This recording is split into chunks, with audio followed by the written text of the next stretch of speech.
Last week, my dad came back from serving overseas in the war. On the day he arrived home, we made him a chocolate cake and we put up a banner decorated with American flags on the porch that said, "Welcome home, Dad." But Dad wasn't the same. He had changed a lot from the war overseas. The excerpt you just heard is from a book written by these 3 middle school students. During the book, we put ourselves into the characters, which kind of, it was like living a second life. Yeah. The title of the book is Daddy's Heart, My Heart, The Purple Heart. This fictional story is told from the perspective of a middle school student named Jewel. Her dad is a soldier that has just returned from war and is suffering from post-traumatic stress disorder. We basically took some of our characters from our real-life experiences, like Jewel, the main character. She's inspired by a little bit of all of us, I would say. Because it was a children's book, so we wanted kids to kind of connect to a kids' thoughts and what they thought about a situation. The assignment for this project started out as a group essay, but their teacher, Mike Ryan, knew that what the girls were creating was something special. After the girls had given it to me, I took it home. I had a pile of papers on my desk. My dad came in, okay, saw the title on there, and being a Vietnam veteran, it piqued his interest, read the whole thing, and he said, "You got to do something with this." Put it in my hands, walked away, never said another word about it. Okay. On the day we visited the school, the authors, along with family members, several of Mr. Ryan's current students, and some local veterans, all had an opportunity to discuss the process of writing the book. What part of the book did each of you write? None of us really wrote sections. Yeah. It wouldn't have worked. We didn't divvy up the work at all, because it would have been weird if one of us did one page, the next person the other, because we're so different. It would have felt like a totally different story. Google Docs helped a lot because we were able to see what one person's ideas were, and we were able to edit those ideas or like add on to those ideas easier than if we were to just type something out on our own and wait to see how the others would react. What did you learn from making the book? You have to keep going back in and changing mistakes.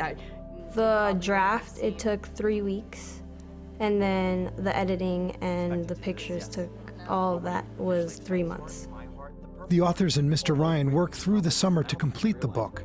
It's also been nominated for an IndieFab Book of the Year award. Quite an accomplishment for these first-time authors. They each have a very unique ability. Angela's ability to describe something, it makes you see it, it makes you feel it. And then Elizabeth, with the way she describes a character, okay, you fall in love with her characters. And then Maddie just has a way of taking like a little string and intertwining it, all the different pieces of a story, and making it one fluid story. And putting them together, it came out brilliant. My favorite picture is this one because I think a lot of children can relate to this. I think photos are better than pictures because it gives it more of a real feel. Shortly after completing the book, Elizabeth and her family moved to Germany. She came back to the U.S. just for our TV interview. She also came up with the idea of basing the story around PTSD. While we were brainstorming, I told them the story about a cousin's friend. He came back from war and he had PTSD and he was struggling with his family, so I thought... When we were discussing a close family friend of ours who fought in Afghanistan and returned with post-traumatic stress disorder, and because of his struggle and what he went through, she really found a topic that she felt was important and inspiring to her. The book is phenomenal. In today's day and age, when we have 22 veterans committing suicide every day, the more that read this book, the more we'll understand it. What helps spread the message that we're trying to get out to the world, to the non-veteran public, and books like this help to do that. Looking at these 3 young ladies, that the country's in good hands later on. It really is. I feel like it would be safe to say that I feel sorry for both her and her father because they both have to deal with different sides of the post-traumatic stress disorder. The thing that I learned about PTSD that was interesting is that many people come out with it and they have to deal with it through the rest of their life. It's not something that's easy, it's there. How did you decide on using the Purple Heart for your last line? It inspired us because it was a sign of hope. The book ends with Jewel's father speaking at a Veterans Day assembly at her school. Unfortunately, he suffers a PTSD episode while on stage.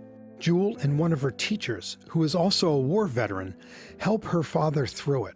As a sign of camaraderie, the teacher takes his own Purple Heart medal and pins it on Jewel's dad's chest, reassuring him that wounds can be both physical and psychological. I really love the ending of this book. I think it showed that there is hope for people that have this disorder. I think that's why this book is resonating with a lot of people. It's not just the veterans going through this traumatic event, it's also the family and the children. Mr. Richard Allen, a Korean War veteran and Purple Heart recipient, was unable to attend our taping due to illness. He loaned the students his medal for the photos. Unfortunately, Mr. Allen passed away a few weeks later. His medal and memory will live on forever in their book.